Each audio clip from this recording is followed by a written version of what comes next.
And he did it again. He just put it on the black neighborhood's going to be the only one that's watching or should care. But I get your argument. He doesn't understand. It's not black people versus cops. It should be everybody versus brutality. That doesn't justify what he's done. That's just to explain why I think they, because I do think sometimes, especially activists, can look at something like this and feel like it's conspiratorial. That gives him too much credit, right? Like he's not. It's an aptitude, not a plan. It's incompetence. It's not conspiracy. And I do. I've said this often. Maybe not on this podcast, but like activists I've observed have a tendency to see conspiracy where incompetence is really more to blame. And certainly when enough things kind of seem to never go your way, it does start to seem like there's collusion involved. But you're giving these folks too much credit. Yeah, I'm with you. I'm with you 100%. Even when it comes to the highest levels right now, we're talking about with Trump. It's like, dude, that's ineptitude. That is not. Yeah, it's not this. You keep trying to I love all these media reports where they're like, look at the brilliant thing he's doing. It's like, yo, you're really smart, and so you think this is all intentional. And maybe if you did it, it would be. It's not that intentional. Right. Right. Like, and that's the thing. Like people don't realize, especially like. People who make your money in real estate, land has always been the foundation of wealth because like it can't go bad, right? I mean, it might go bad for a specific thing, but it can't go bad and it can always generate rent. And so like people who've made a living and made good money as real estate developers, like they might think they're really brilliant, but they're really in a no-lose proposition. And so like people should never look to someone like a Donald Trump or a Jared Kushner and be like, oh, their business and brilliance. No. They have no brilliance in business to offer. They had access to land and they made money off of land. That's literally all land does. It's a reason people say buy your home. It's the basic foundation of wealth. Which is also getting messed up, but that's a different subject. That's a whole nother issue. But again, this is why like really wealthy people have property all over the place. You have one property, you've got all of your resources in that one basket. It's a different animal when you're talking about individual versus sort of like corporate or these larger forms of wealth. But if you're a real estate developer and, you start off with like some $1 million or $14 million loan from your pops and you fuck that up, damn, like you're not, it's not just that at that point you're stupid, like you went out of your way to fuck that up. And they have quantifiable returns, So like you can do the math beforehand. I bought this place and I will now get rent of this as long as I maintain it. It's literally like, so don't assume this guy, because he made a few dollars on a casino once, totally, that he's got some master plan. It's a common thing though. Okay, so race had no factor. Fine. So you're just a cold-blooded killer of anybody. But you see, I think this is where we have to be able to distinguish between race and racism, right? True. In the sense that, like, what is perhaps operative in this situation is the way race is constructed and what that makes her perceive, therefore, when she's confronted with someone of supposedly this race. Race isn't a real thing. It's just a social construction. True. But that's different whether you hold like a personal animosity towards this group. That's really not a relevant question at this point. And so when she says she's not a racist, that might be true. Right. When she says race had no impact on this, that is absolutely false. That has to be false. But she is in that moment conflating the two things, right? By saying I'm not a racist, doesn't mean that race couldn't have played a role. Right. Totally agree. I wish they would stop doing the whole male highlight. Like a male's part of it, but the women victims have been pretty disproportionate as well. All right, so this pastor's spot on. He's talking about kind of what we were saying. I certainly think that's possible. I think that is a misconception that a lot of people have that if you're white, it's going to protect you. It decreases your odds, but it sure as shit isn't going to protect you. It's not guaranteed, yeah. And I think that's where we have to start thinking about something like privilege in terms of relative privilege, not absolute. Right, totally. Because that also causes its own breakdowns in terms of our ability to build coalitions across communities that deal with similar issues. Agreed. I try to call them factors. Yeah. They can be piled on and they can be at different levels and they can interact, but they're just factors. His sister's highlighting that generational trauma and national trauma that this causes communities that are subject to this bias, that it, like, we think that there's some kind of separation in it. When you're the potential victim of this, every video makes it much more scary. I don't understand why it matters. It doesn't. That he had drug problems in the past. First of all, none of this matters. Like, so they just said he was a devoted father, but he struggled with drugs. Okay, let's say he was a terrible father who didn't struggle with drugs. And had no drug problems, right? Or he was a terrible father and struggled with drugs. You still can't shoot him. It doesn't change the situation, especially because she didn't know anything about whether he was a good or bad father.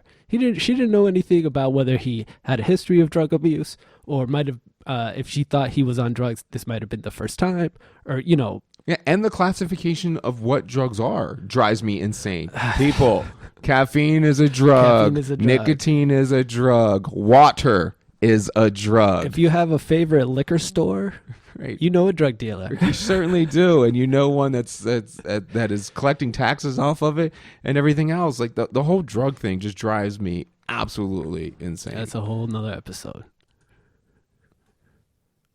All right, so when they said that his system had some PCP in there, certainly it's possible that's in there. Who cares? But that's the thing is, so it happens to be PCP. You're going to tell me that she came up with the narrative that he was possibly on PCP before that report came out?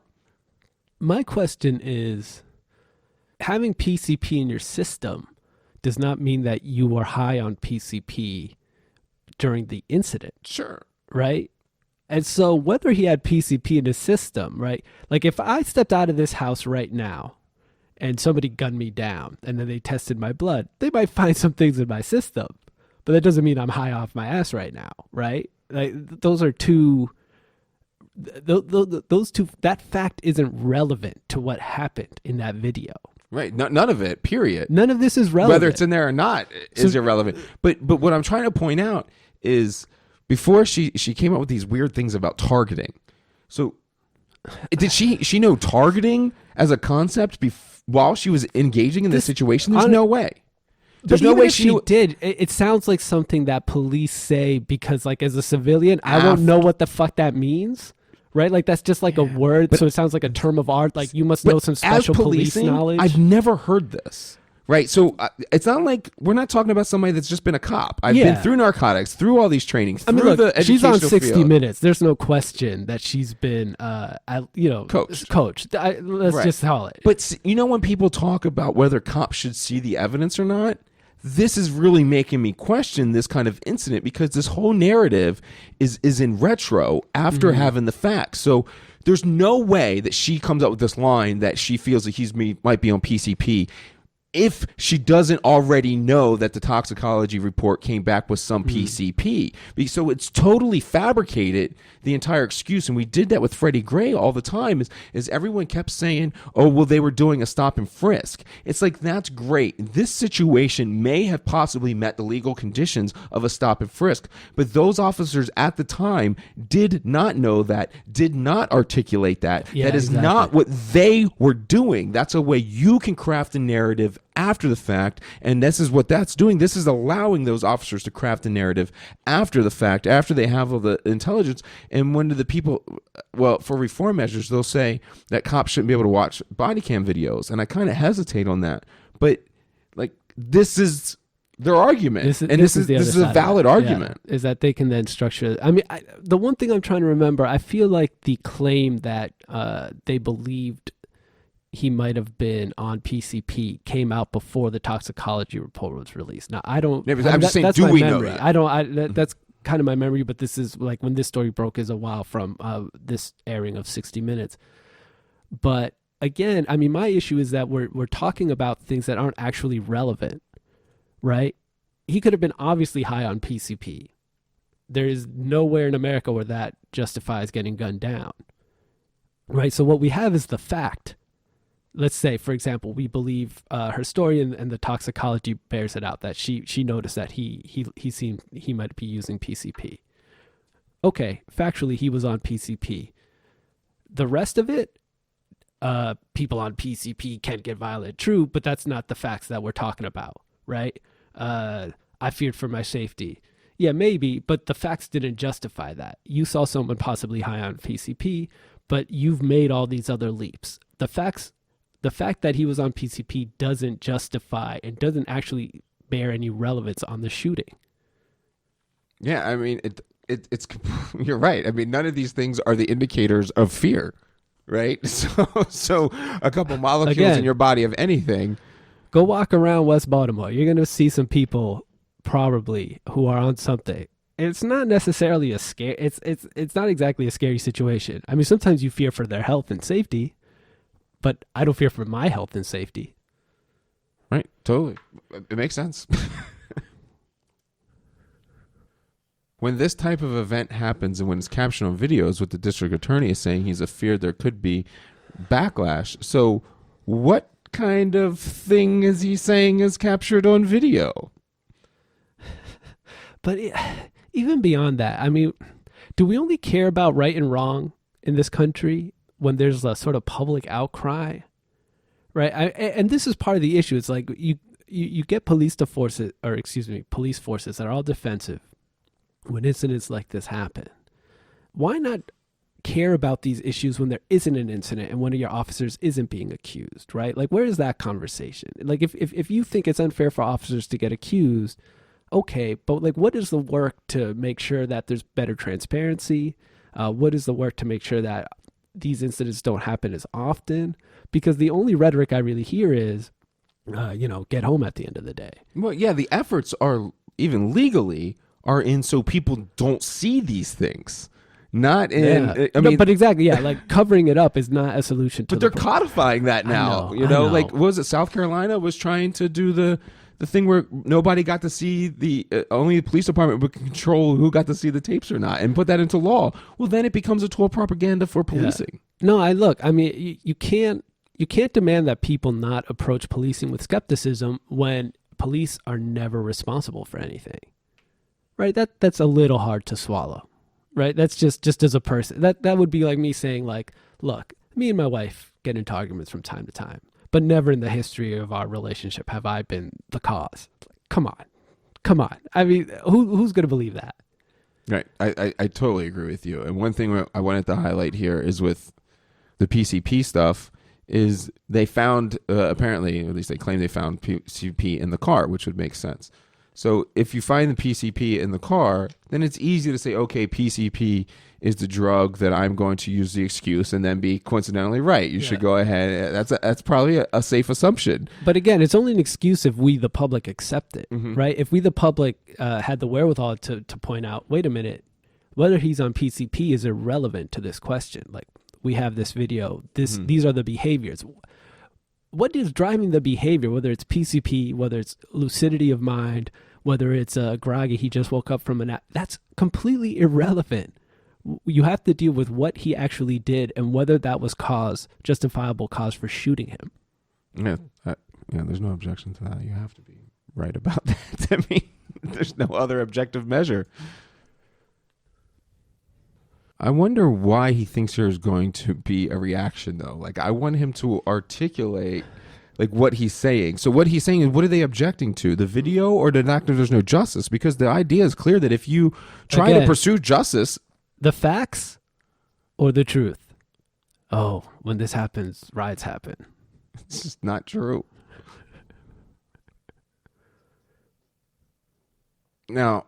I know I'm sidetracking again, but they're now talking about the history of police violence in Tulsa, Oklahoma, which I know I can't keep harping on journalistic integrity, but we started this thing off saying that there's only been problems since Ferguson. And now we're talking about how there's been problems in this particular city since 1921. So, like, what the hell is it? Tell your story with some damn consistency and facts. I don't understand. And that's the thing. Like, he points out they just broke some windows, but they also call that erupting in violence. Yeah, but they're not going to say that North Carolina erupted in violence, rioting with a bunch of white people this past weekend over the. But they also don't describe killing a man who's right as an eruption of violence, but you destroy some windows and it's like, look at the I mean, that was one of the things, like being at the quote unquote Baltimore riots, right? Is like, I'm standing there on a corner and yeah, this isn't like a normal situation, but at the same time, it's like, I'm not a corner store, so I'm not that worried. You know what I mean? Like, I don't sell alcohol, so I'm not that worried. Like, they're clearly destroying property right now. Mm-hmm. She's such a victim. Oh my God! She said a lynch mob is coming after her. Wow. And her hesitation was her knowing how ridiculous that was. Has to be. This man is dead. Never mind. I've never heard a police officer say, I joined the force to just harm people. Well, I do kind of admit that I did it to have fun. That didn't involve harming people. But again, like, how is that relevant? I joined the police department to help people. That has no bearing on this situation. Yeah, it's not a question of like your, how good a person you are, your moral intent. It's a question of what you did that day under those circumstances. Totally. Oh, she's a victim of the social and political climate right now. There's a war on police. Police have never been safer in this country. I want to put that on record.